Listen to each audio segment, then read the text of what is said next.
안녕하십니까. 세무사 1차 입문 강의 시작하도록 하겠습니다.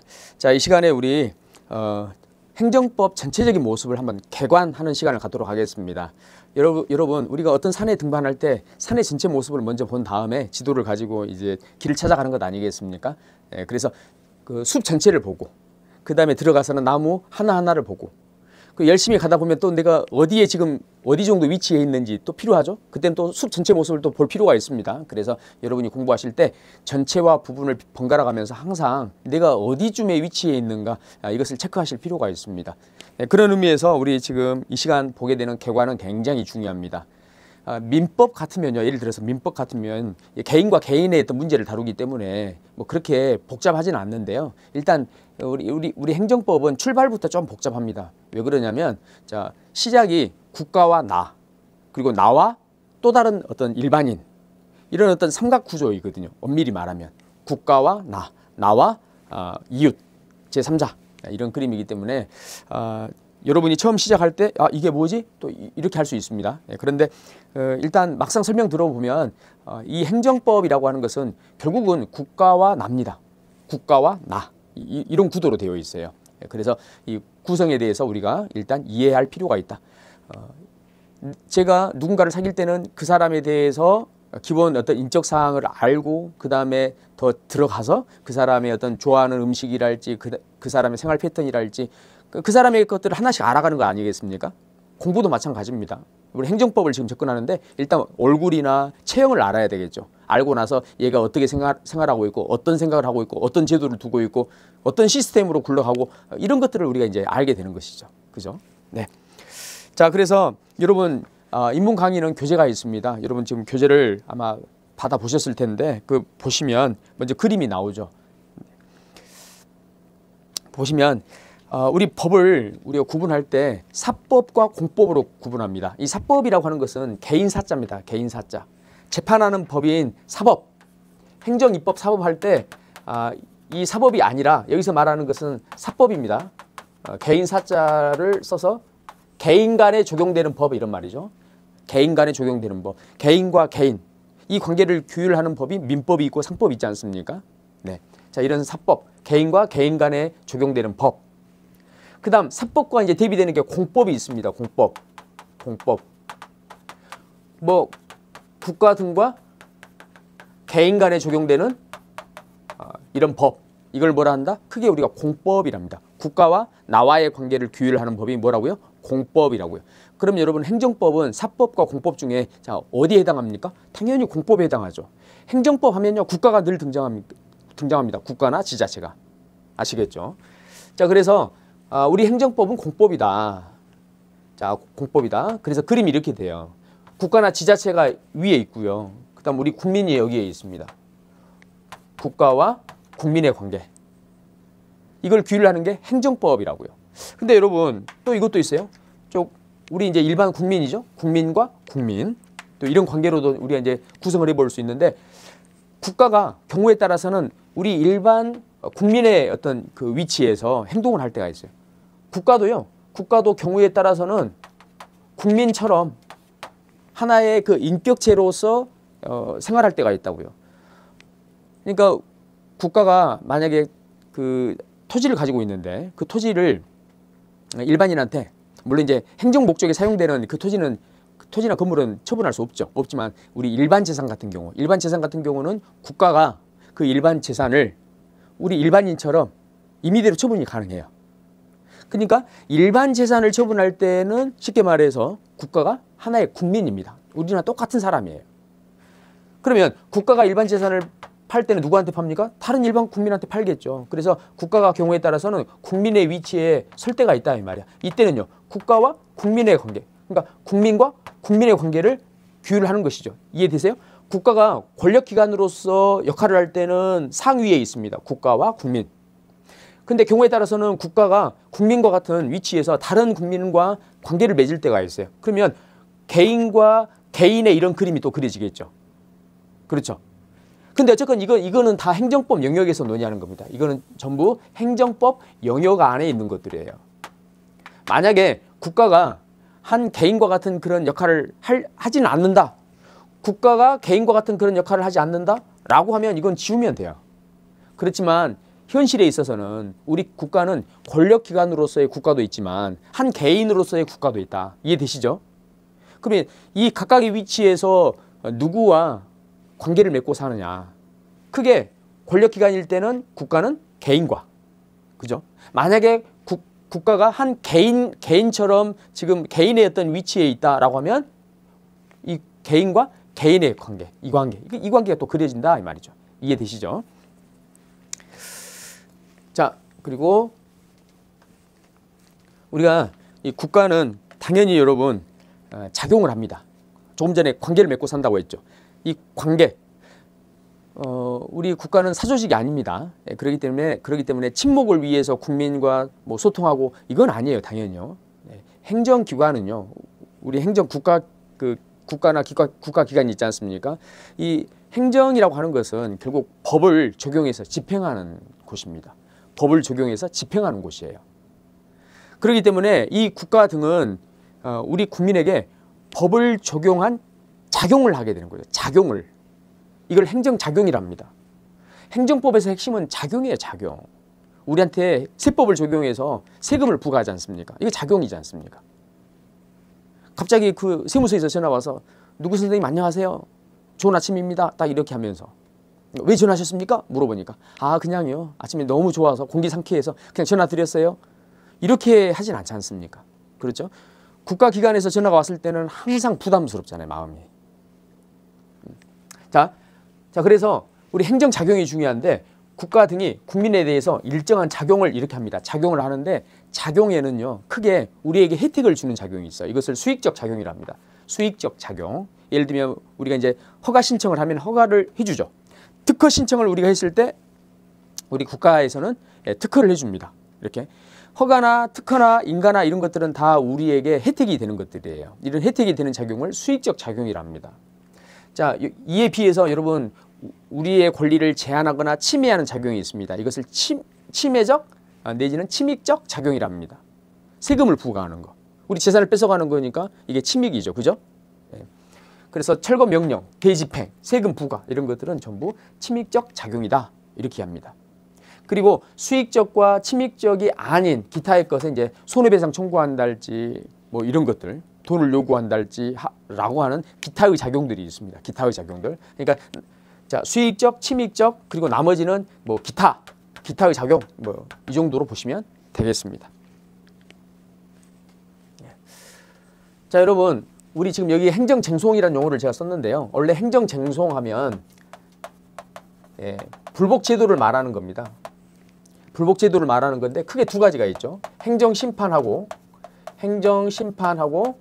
행정소송하고 이 두 가지가 있습니다. 이것을 우리가 통칭해서 행정쟁송 이렇게 말하는 것이죠. 우리 시험은 행정소송이죠. 행정소송. 자, 그래서 이 행정심판과 소송을 우리가 쟁송이라는데 이 쟁송의 일단 그 필요 최소한 기본 구성 출발점은 똑같아요. 출발점은 똑같다. 자, 여기에서 이런 어떤 기본적인 관계나 어떤 작용이 있었는데 여기에서 문제가 되다 보니까 쟁송이 있게 되는 거예요. 맞죠? 그 쟁송이 행정심판이냐 행정소송이냐라고 하는 것이고 우리는 지금 앞에 있는 이거를 보는 겁니다. 그러면 우리가 행정쟁송의 개요를 볼 때 자 보세요. 등장인물을 보세요. 개인이 등장합니다. 여러분. 개인이 등장하고 국가 등이 등장합니다. 조금 전에 여러분 가장 중요한 것은 작용이라고 했죠. 그렇죠? 우리 국가 등이 우리 개인에 대해서 어떤 작용을 한단 말이죠. 행정작용을 하는 거죠. 그 작용하는 과정에서 문제가 생기는 거예요. 문제가 생기다 보니까 쟁송으로 그 작용에 대해서 다투게 되는 것이죠. 시시비비를 가리는 겁니다. 국가가 개인에 대해서 뭔가를 이렇게 하는데 여기에 문제가 생기니까 이걸 가지고 다투는 거예요. 따지는 거죠. 누가 따집니까? 따질 때 누가 따질까요? 맞은 사람이 따지는 거죠. 누가 때렸어요? 국가 등이 때렸습니다. 작용이랑 이름으로 해서 때렸어. 그러니까 맞고 내가 기분 나쁘니까 이거 맞았는데 기분 나빠요. 뭐 이렇게 치료해 주세요. 뭐 이런 식으로 개인이 이 쟁송 제도를 이용하는 겁니다. 아시겠죠? 자, 그러면 작용 중에 크게 이렇게 두 개 보시면 돼요. 두 가지로 나눠 보세요. 작용이요. 우리 조금 전에 여러분 수익적 작용, 침익적 작용이 있었죠. 자, 얘들을 우리가 우리 이제 그 법률상 행정처분이라 합니다. 뭐라고요? 행정처분. 예, 우리가 이제 그 정말 그 질릴 정도로 많이 듣게 되는 용어인데 행정처분 꼭 기억하시기 바랍니다. 가장 중요한 게 행정처분. 작용 중에 99%는 행정처분입니다. 아시겠죠? 자, 국가 등이 그래서 행정처분 등을 합니다. 행정처분, 수익적 처분이나 침익적 처분을 이렇게 하든지 아니면 이건 이제 기타의 작용인데 행정처분이 아닌 기타의 작용인데 기타의 작용과 관련되어 있습니다. 돈이나 지위와 관련된 어떤 작용을 합니다. 자, 작용을 크게 두 가지로 나눠봅니다. 행정처분 또 하나는요 돈이나 지위. 이건 이제 기타에 해당하는 건데 돈이나 지위. 그 작용을 크게 두 가지로 나누시면 돼요. 두 가지로 나누시고 자 그리고 자 이 그림에서 이제 여기에서 이제 돈이나 지위와 관련해서 문제 되었을 때 어떤 쟁송으로 갈 것이냐. 그다음 처분과 관련해서 문제 되었을 때 어떤 쟁송으로 갈 것이냐. 이 부분 제가 말씀을 드리겠습니다. 말씀을 드리는데 먼저 이 그림에서 국가 등이 있죠. 여기 말하면 이게 국가 등 했는데 이 등에 해당하는 애들까지 다 우리가 한번 펼쳐서 한번 보자고요. 자, 일단 여러분 이 국가 등 이 관계에 있어서 법적 효과가 귀속되는 당사자 있죠. 이 작용에 있어서 법적 효과가 귀속이 되는 이 당사자. 이것을 우리가 다른 말로 뭐라 하느냐? 행정주체라 합니다. 행정주체. 뭐라고요? 행정주체. 용어 기억해 두세요. 법에 있어서는 용어, 기본 개념 이런 것들이 굉장히 중요합니다. 그러면 국가 등이 행정주체면 작용의 대상이 되는 얘는 뭐겠어요? 객체이겠죠? 얘는 행정객체입니다. 행정객체. 자, 그러면 행정주체에 어떤 애들이 있느냐 이것을 우리가 하나씩 펼쳐보는데 당연히 먼저 국가가 있겠죠. 그리고 공공단체가 있습니다. 그리고 공무수탁사인이 있습니다. 자, 용어가 좀 낯설긴 한데 잘 보세요. 공무를 수탁, 위탁받은 사인, 개인 이런 말입니다. 공무, 수탁, 사인.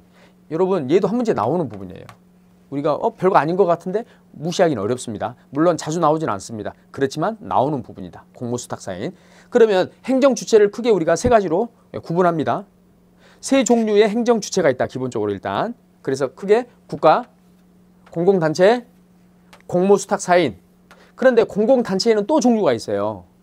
여기 이제 지자체, 지방자치단체, 그 다음 공법상 사단법인, 공법상 재단법인, 그 다음 용조물법인. 여러분 여기에서 우리가 주의하실 거 이 용조물법인하고 용조물하고는 다르다는 거예요. 용조물은 인적, 물적 결합체입니다. 인적, 물적 결합체. 그러니까 결합되어 있는 상태. 이걸 용조물이라고 해요. 예를 들면 용조물, 예를 들면 여기 병원, 도서관 이런 애들이 여기 해당하죠. 이걸 용조물이라 합니다. 병원 하면 여러분 뭐가 떠오르세요? 건물이 떠오르세요? 건물을 구성하고 있는 뭐 의사나 간호사, 환자 이런 분들이 생각나세요? 근데 병원 하면 사실은 그 두 가지가 결합되어 있습니다. 병원 하면 건물 플러스 그 안에 구성원인 사람이 결합되어서 우리가 병원이라고 하는 거예요. 이해되시죠?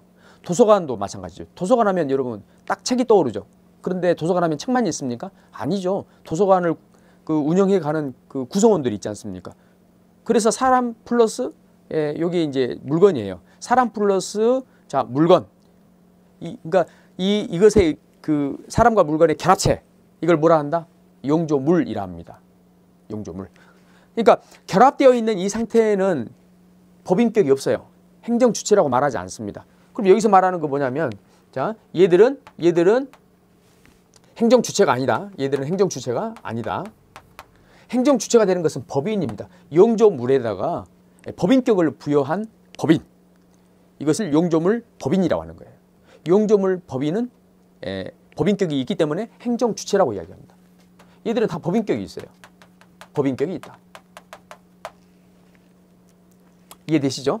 자, 그래서 우리 다시 한번 봅니다. 행정주체하면 국가, 공공단체. 공공단체에는 지자체, 공법상 사단법인, 공법상 재단법인, 용조물법인, 그 다음 공무수탁, 사인. 자, 이렇게 되어 있다. 자, 그리고 여기서 또 하나 이제 설명할 게 여러분, 우리 이제 조금 전에 이 작용과 관련해서 다툼이 있을 때 우리가 쟁송을 이용한다 하지 않았습니까? 쟁송 중에 우리 이제 심판을 빼고 우리가 시험으로 봐야 될 게 행정소송이니까 자, 소송을 보는 겁니다. 어떤 소송으로 다툴 것이냐. 어떤 소송으로. 이 작용이 행정처분이다.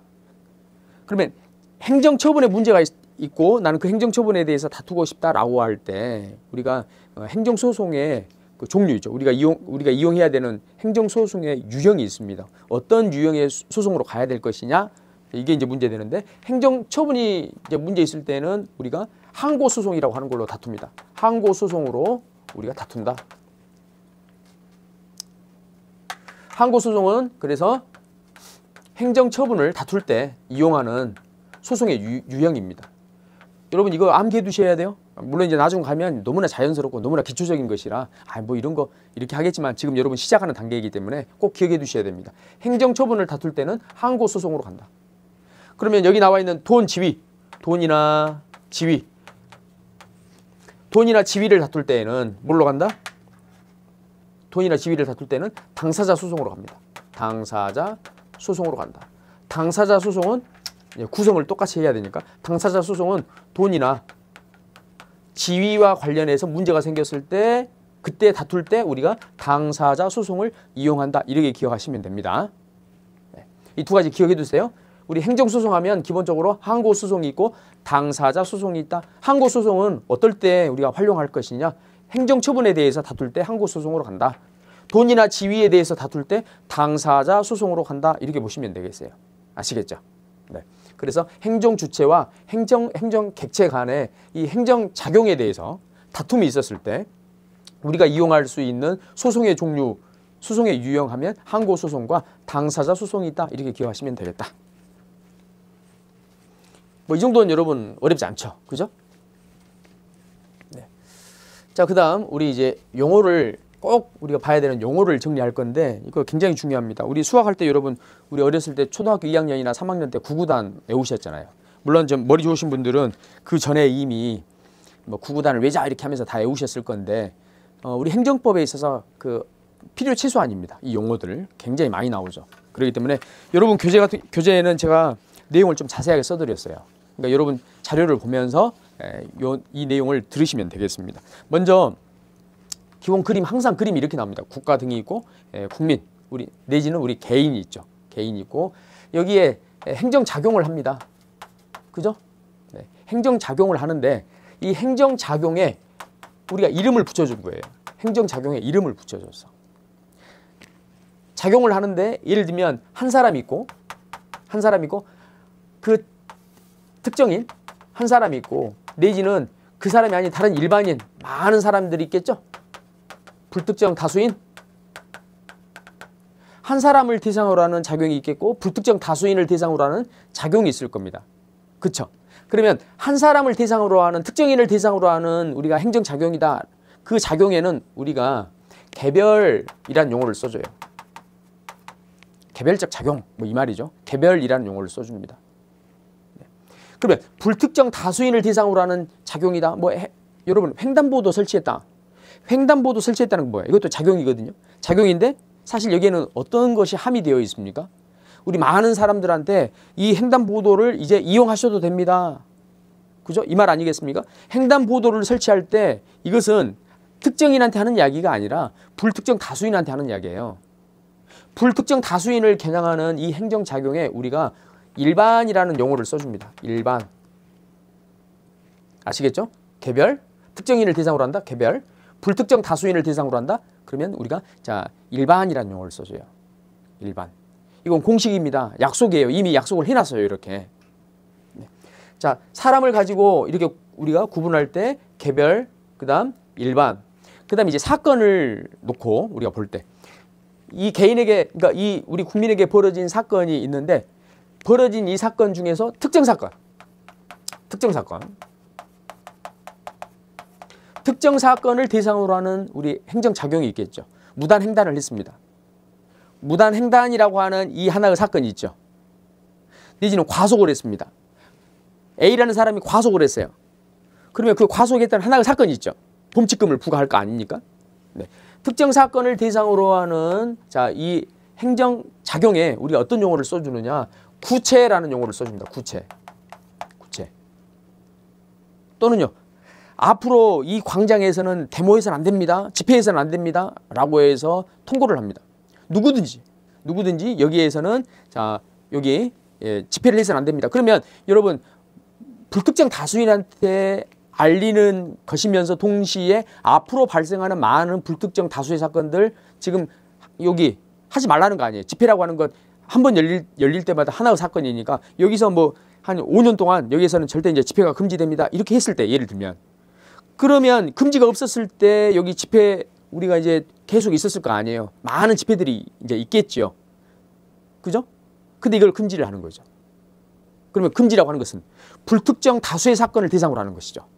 불특정 다수의 사건을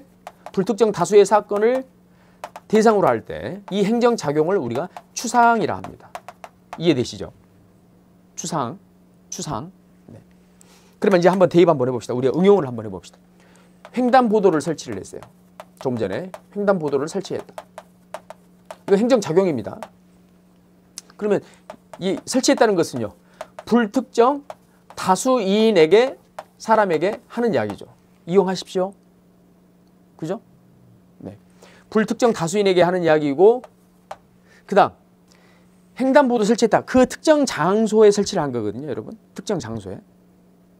그죠?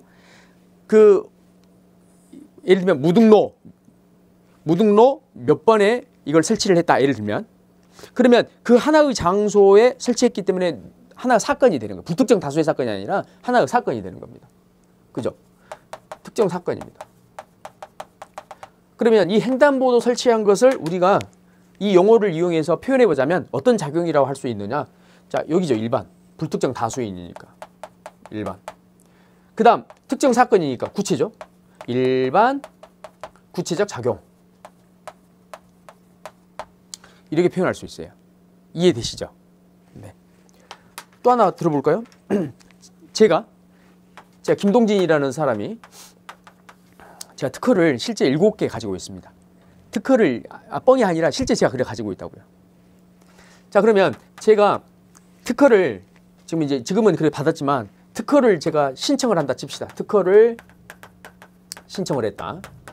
신청하니까 자, 특허청에서 저에게 특허를 해준 겁니다. 특허를 내준 거예요.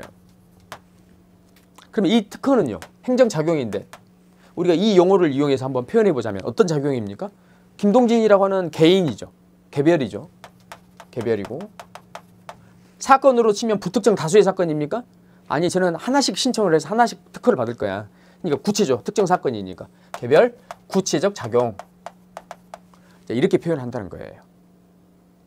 자, 이 정도는 어렵지 않으실 겁니다. 그래서 자, 이 내용을 여러분이 먼저 보시고 그 다음 여러분 자료에 보세요. 자료에 보시는데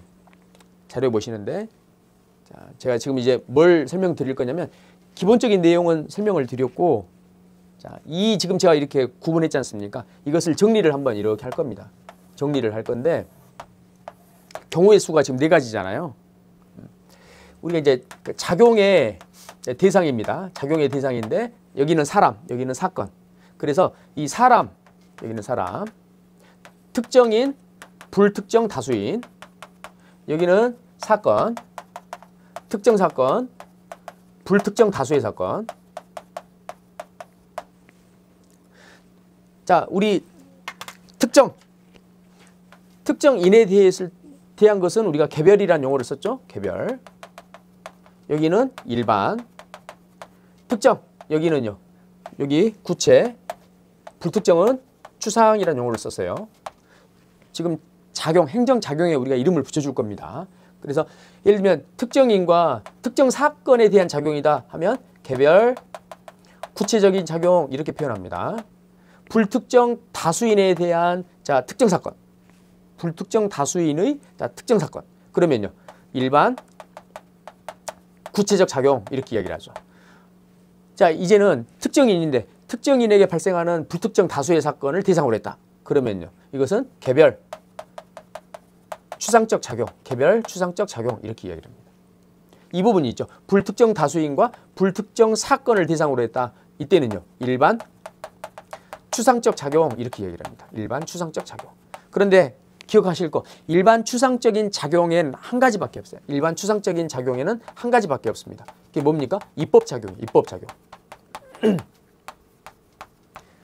법을 만드는 거. 이게 우리 행정 영역에서 우리가 이제 그 이야기를 해보면 그 딱 하나죠. 요거 일반 행정 영역에서 일반 추상적인 작용하면 입법 작용, 행정 입법 작용이 있죠. 행정 입법 작용. 이 법이라고 하는 것은 어떻습니까? 특정인을 겨냥하는 것이 아니죠.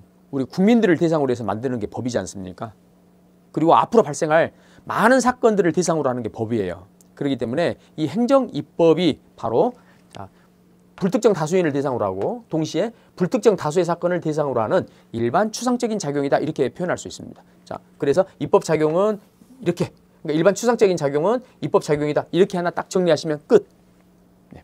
이제 나머지인데요. 우리가 해야 될 더 이제 남은 이야기가 여기에 있는데 여기에서 여러분 일반 처분이 눈에 보이실 거예요. 일반 처분. 일단은 이거 있죠. 우리가 동그라미 1, 2, 3이라 합시다. 동그라미 1, 2, 3. 동그라미 1, 2, 3을 우리가 우리 행정 용어로 뭐라 하느냐? 행정처분이라 합니다. 행정처분. 1번, 2번, 3번. 물론 행정처분이 되기 위한 요건이 있어요. 요건이 있는데 그 요건을 충족했다라고 가정했을 때 일단 1, 2, 3번 정도가 행정처분에 다 해당하는 애들입니다. 그럼 여러분 여기에 나와 있는 일반 추상적인 작용이 있죠. 이 입법 작용. 이것은 행정처분입니까? 얘는 행정처분이 아니에요. 4번은 행정처분이 아닙니다. 행정처분이라고 할 때 행정처분이 될 수 있는 것은 1번이나 이 영역이나 이 영역이나 이 영역에 해당해야만 우리가 행정처분이다 이렇게 이야기할 수 있는 거예요. 아시겠죠?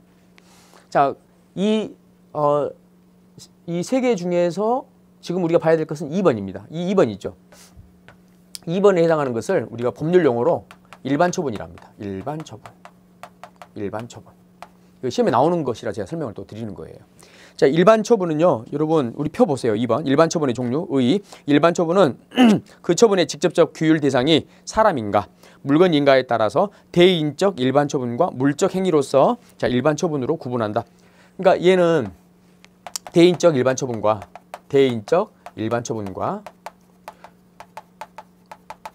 여기서는 대물적이라는 말을 안 씁니다. 물적 행위로서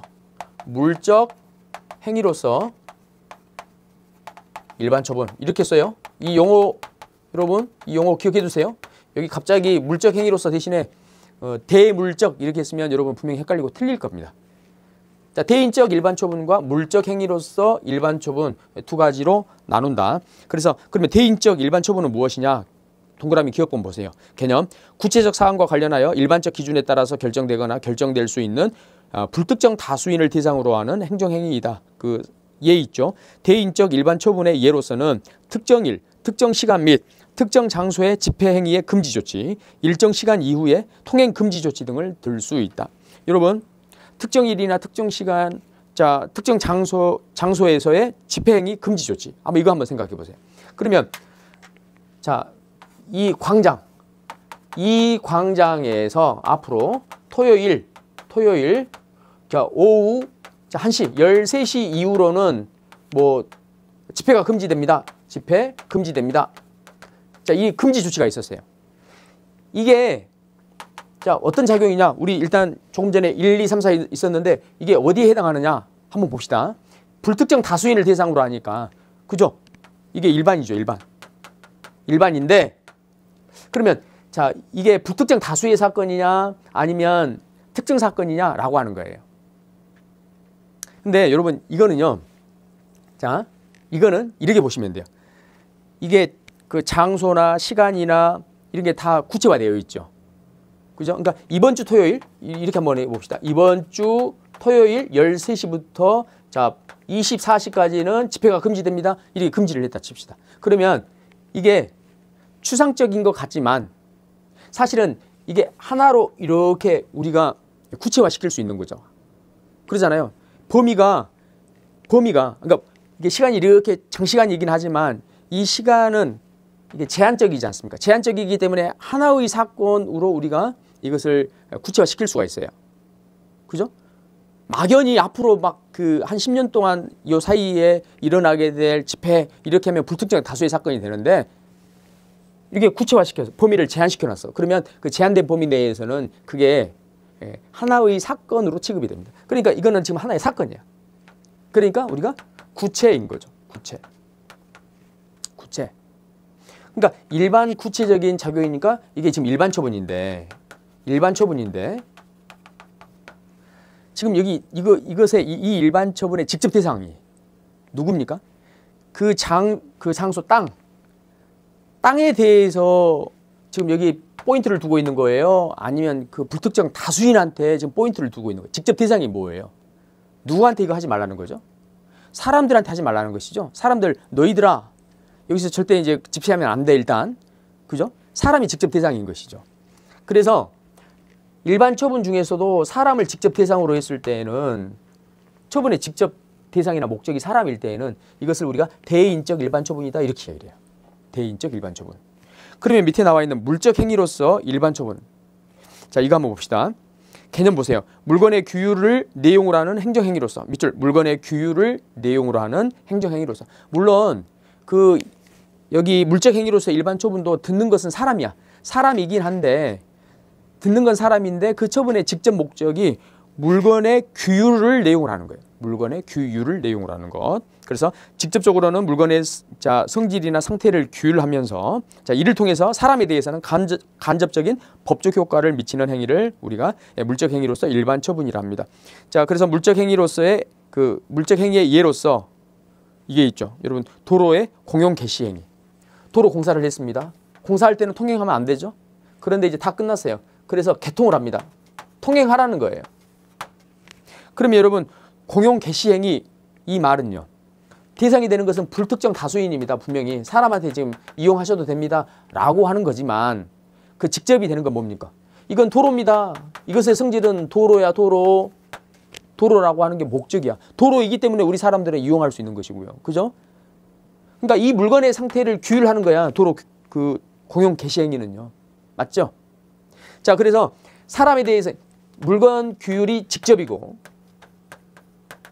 이것이 이제 간접적으로 사람들한테 인식이 되는 거죠. 그죠? 영향을 주는 거죠. 이건 간접입니다. 이런 일반 처분을 뭐라 한다고요? 물적 행위로서 일반 처분이라는 겁니다. 이해되시죠? 일반 처분의 종류, 성질이 다른 하나를 고르시오. 해서 1, 2, 3, 4 뭐 이렇게 묻습니다. 세 가지는 우리가 대인적 일반 처분을 써놓고요. 한 놈을 물적 행위로서 일반 처분을 거기다 써놓는 겁니다. 구분하실 수 있어야 돼요, 여러분. 네. 자, 그래서 용어 정리는 일단 여기까지 하고요. 자, 구조. 우리 행정은요, 결국은 법을 적용해서 작용하는 거라고 했었죠. 그러니까 그 상위에 법령이 있고, 자, 그 하위에 국가가 있습니다. 법을 적용해서 우리 국가는 작용을 우리 국민에게 하는 겁니다. 이런 구조로 되어 있습니다. 너무나 간단하죠. 행정이 존재하는 것은 법을 집행하려고 하는 거예요. 법을 집행하기 위해서 행정이 존재하는 겁니다. 자, 그리고 이제 법원입니다. 법원은 우리 뭐 지방법원, 고등법원 이런 조직으로서의 법원을 말하는 게 아니라 이 법원이라고 하는 것은 법의 존재 형식입니다. 법의 존재 형식. 한자도 근원 원자를 써요. 법의 근원. 그런데 이제 법의 근원이 법원이다 이렇게 하면 도대체 그게 뭔 말이야? 좀 와닿지 않죠. 그러니까 이렇게 보시면 돼요. 법이 여러분 어떤 형태로 존재하는가? 이것에 대한 것이 법원입니다. 성문법으로 존재하느냐, 불문법으로 존재하느냐, 그죠? 어떤 모습으로 존재하느냐의 문제가 법원이라고요. 그래서 그 제4 법원의 로마자 1번 개설 표에 의 있죠. 법원이란 법의 존재 형식, 밑줄 또는 인식 근거를 의미한다. 네. 문서 형식의 성문 법원과 문서가 아닌 관습 형태로 존재하는 불문 법원이 있다. 자, 범위, 협의설, 그 다음에 광의설 이건 참고로 보시면 되겠고, 자, 법의 체계가 있죠. 자, 이겁니다. 여러분 법은요 국내법이 있고 국제법이 있죠. 맞죠? 네. 아, 이게 지금 네 순서가 여기가 이제 국제법, 죄송합니다. 여기가 국제법, 여기가 국내법입니다. 국내법. 자, 국제법이 있고 국내법이 있어요. 자, 국내법 안에도 성문법이 있고 불문법이 있습니다. 국제법 안에도 성문법이 있고 불문법이 있어요. 다 있습니다. 근데 여러분, 자, 우리는 지금 어떤 법을 배우고 있죠? 행정법을 배우고 있죠. 그러니까 행정법으로 보이는 것. 국내법 중에서 행정법으로 보이는 것. 국내법 중에서 행정법으로 불리는 것. 여기에는 이제 성문법이 있고 불문법이 있겠죠. 화살표를 달리할까요? 이렇게. 성문법 중에서 행정법이 있고 불문법 중에서 행정법이 있어요. 맞아요? 그렇죠. 네. 그러면 국제법인데, 자, 국제법 상태에서는 단순하게 국제법도요, 우리나라와 관련된 국제법이 있고 우리나라와 관련이 없는 국제법이 있어요. 맞죠? 우리나라와 관련이 없는 국제법은 우리 행정법의 어떤 법원이다 말할 수 있어 없어? 없어요. 그런데 국제법 중에서도 예외적으로 그러니까 원칙은 법원이 아니야. 대개는 아무 나라 일을 규율을 하고 있기 때문에 대개는 우리나라 법원이 아니에요. 다만 우리나라가 관련된 국제법이 있어요. 우리나라가 관련된 조약이랄지, 그죠? 국제 관습이랄지 이런 거 있을 거 아니에요. 자, 그러면 그 범위 내에서 국제법 중에서도 우리나라에 이렇게 관련되어 있는 내지는 편입되는 우리나라 법 체계로 편입되는 국제법이 있단 말이야. 예외적으로. 그 범위 내에서는 예외적으로 뭐가 된다? 행정법의 법원이 될 수 있다. 물론 편입되는 것 중에 이제 보면 민법도 있겠고 형사와 관련된 된 것도 있겠고 노동과 관련된 것도 있겠고 그렇습니다. 근데 그런 것들이 편입되었다고 해서 다 우리 행정법의 법원이 되는 게 아니라 편입되는 법들 중에서 행정과 관련된 법이 있죠. 그것이 비로소 법원이 된다. 지금 그 이야기입니다. 그러니까 예외적으로 법원이 되겠다.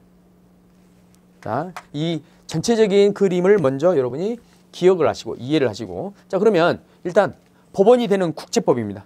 아무래도 국제법 내용이 작기 때문에 국제법을 한번 보면 법원이 되는 국제법. 자, 가번 성문법. 성문법 중에는 조약이 있습니다. 조약이라고 하는 것은 국가와 국가 또는 국가와 국제기구 간 그 문서로 체결한 그런 약속을 우리가 조약이라 합니다. 비엔나 협약에 보면요, 조약의 정의가 거기 나와 있어요. 조약의 정의가 나와 있는데 국가와 국가 간, 국가와 국제기구 간, 내지는 뭐 국제기구 간, 이들 간에 문서, 구두로 된 건 조약이 아닙니다. 우리 국제법에서는 문서로 체결한 이 약속을 뭐라 합니까? 조약이라 합니다. 그러니까 이것도 법원이 될 수 있다 이 말이야. 가능성이 있다. 지금 그 이야기입니다. 그 다음 그 불문법이 있어요. 불문법. 국제법 중에서도 불문법이 있습니다. 자, 이 불문법도 국내 행정사항을 포함하는 일반적으로 승인된 국제법규, 일반적으로 승인된 국제법규라고 하면 이게 이제 불문법에 해당하는 거거든요. 그러니까 일반적으로 승인된 국제법규, 미술거진 부분이 있죠. 이게 이제 불문법이고, 불문법인데 국내 행정사항을 포함한다 하면, 그렇죠, 우리 이제 행정법의 법원이 되는 국제법 중에 불문법이다. 지금 그 이야기입니다. 네. 자, 그리고 얘에 관련해서 자, 헌법 6조 보시면 헌법에 의해서 체결 공포된 조약과 일반적으로 승인된, 여기 나와 있죠. 일반적으로 승인된 국제법규는 이렇게. 네. 그러니까 앞에 있는 것은 사실 여러분, 이게 이제 국제법 중에서도 성문법이고, 이거 이제 불문법에 해당하는 거예요. 불문법에 해당하는 거. 국내법과 동일한 효력을 갖는다. 우리 헌법 6조가 이렇게 규정하고 있습니다. 이건 참고로 좀 봐두시기 바랍니다. 자, 국내법, 이제 국내법 들어와서 우리가 국내법에서 성문법 하면 이 틀 기억해 두셔야 돼요. 우리나라 최상위에 있는 최고의 법, 헌법이죠. 헌법 하위에 법률이 있습니다. 법률은 누가 만들죠? 국회가 제정하죠. 국회. 그 다음 그 하위에 우리 명령이 있습니다. 이거는요, 행정부가 제정합니다. 행정부가. 자, 그리고 그 하위에 자치법규가 있습니다. 우리 지자체의 법. 조례하고 뭐가 있죠? 규칙이 있죠. 조례와 규칙. 효력에 있어서 자, 우열은 이렇습니다. 이 순서입니다. 1번, 2번, 3번, 4번, 이렇게. 그리고 이제 관습법이 있는데요. 행정관습법. 그러니까 여기 이제 불문법이 있는데 불문법의 종류 하면 불문법으로서 논의되는 게 일단 기본적으로 행정관습법. 그다음에 이제 판례법, 조리. 조리라고 하는 것은 이제 법의 일반 원칙이라고 표현됩니다. 법의 일반 원칙. 법의 또 다른 이름입니다. 자, 법의 일반 원칙 일단 이 정도만 뭐 사물의 이치, 사물의 도리 뭐 이렇게도 표현이 돼요. 그런데 우리는 법의 일반 원칙 이렇게 기억하시면 좋습니다. 자, 얘는 불문법이 맞아요. 행정관습법도 불문법이 맞아요. 근데 판례법은 세모입니다. 세모. 자, 얘는요. 우리 일반 법원, 그러니까 지방법원, 고등법원, 대법원이 있죠? 일반 법원. 일반 법원의 판례. 판례라고 하는 것은 판결례입니다. 판결한 예, 판결례. 이미 판결한 것들이죠. 이것을 우리가 통칭해서 판례라고 합니다. 일반 법원이 하는 판례가 있고요. 헌법재판소가 하는 헌법재판소 판례가 있습니다. 헌법재판소 판례. 네. 일반 법원의 판례는 불문법이 아니에요. 헌법재판소 판례는 법원입니다. 불문법 중에서 이 판례 관련해서 세모라고 했죠. 하나는 여기 불문법이 아니고, 그러니까 법원이 아니고 헌법재판소 판례 얘는 불문법이다. 즉 법원이다 이 말입니다. 그래서 세모라고 하는 거예요. 일단 이렇게 기억해 두시면 되겠습니다. 여러분 조금 전에 지금 여기 이 그림 있죠? 국내법이 들어와서 헌법, 법률, 명령, 자치법, 조례, 이거는 로마자 2번 여기 보시면 1번 국내법 그 뒤에 넘겨서 표, 단계적 구조 단계로 되어 있습니다. 헌법, 법률, 명령, 자치법 이렇게 단계로 되어 있어요. 그래서 헌법, 그 다음에 법률, 명령과 규칙, 그 다음 자치법규 이렇게 나와 있는데 여러분 그 명령, 이 명령에 보니까 가로에 뭐라 나왔어요 여러분? 명령에 법규 명령과 행정규칙 나와 있죠. 밑줄 법규 명령과 행정규칙. 아, 이게 교수님 이게 무슨 말입니까? 여러분 명령은요. 자 보세요. 우리 국가 등이 우리 국민에 대해서 작용을 한다고 했었죠. 작용을 하는데 일단 국회가 만든 법을 가지고 운용을 해야 됩니다. 살림을 꾸려야 돼요. 그러면 법의 기초에서 여러분 더 세부적이고 더 자세한 내용을 법의 집행을 위해서 더 자세한 내용을 우리 행정부에서도 특별히 여러분 대통령,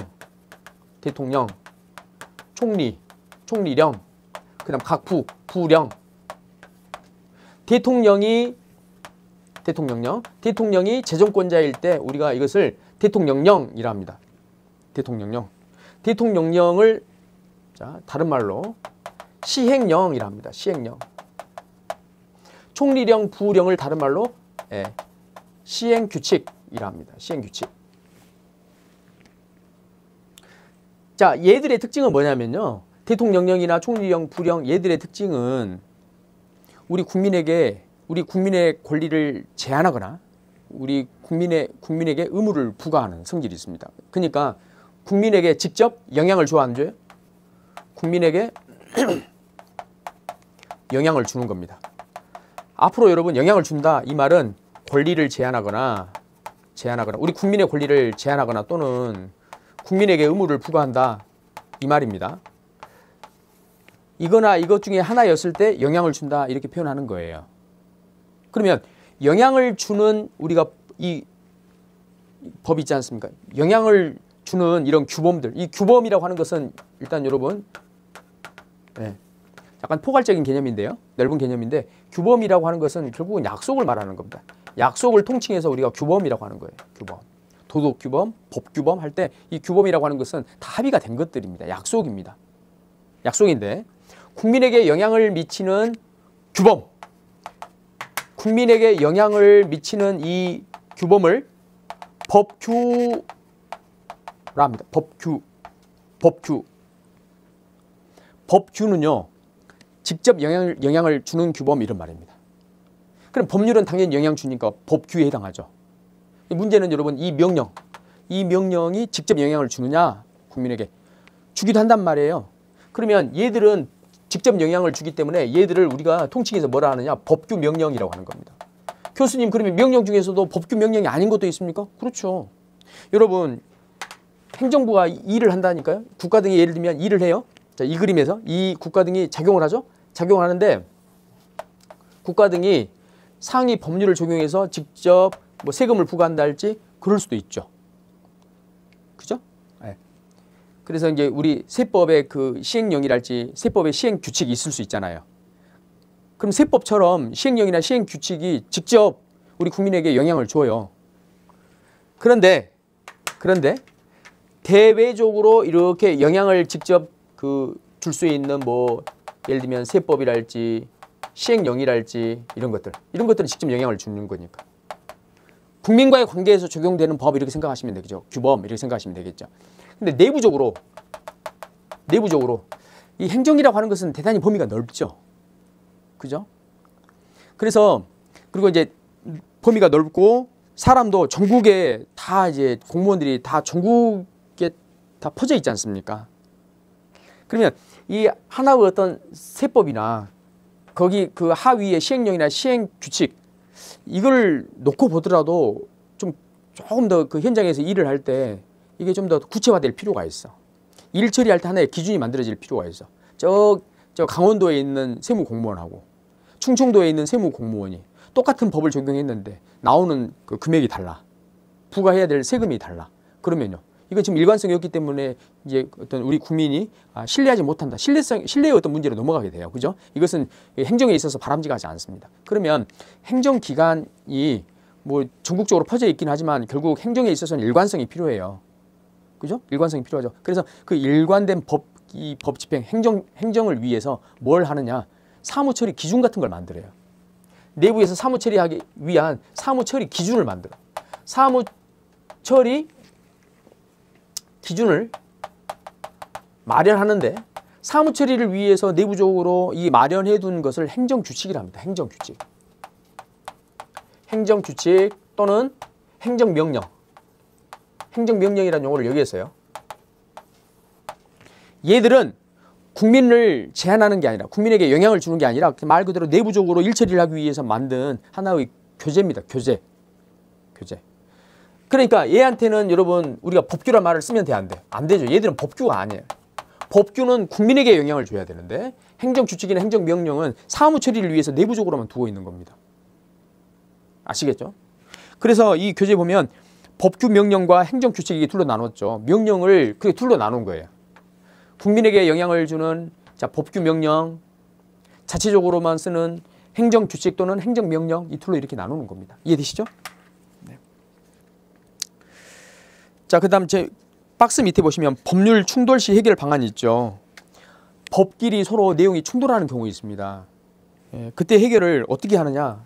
이것도 이제 사실은 뭐 우리 지금 소송법에서는 너무나 기본이 되기 때문에 나오기는 어렵습니다. 그런데 일반 우리 이제 행정법이 시험 과목인 이런 시험에서는 당연히 이게 또 나오거든요.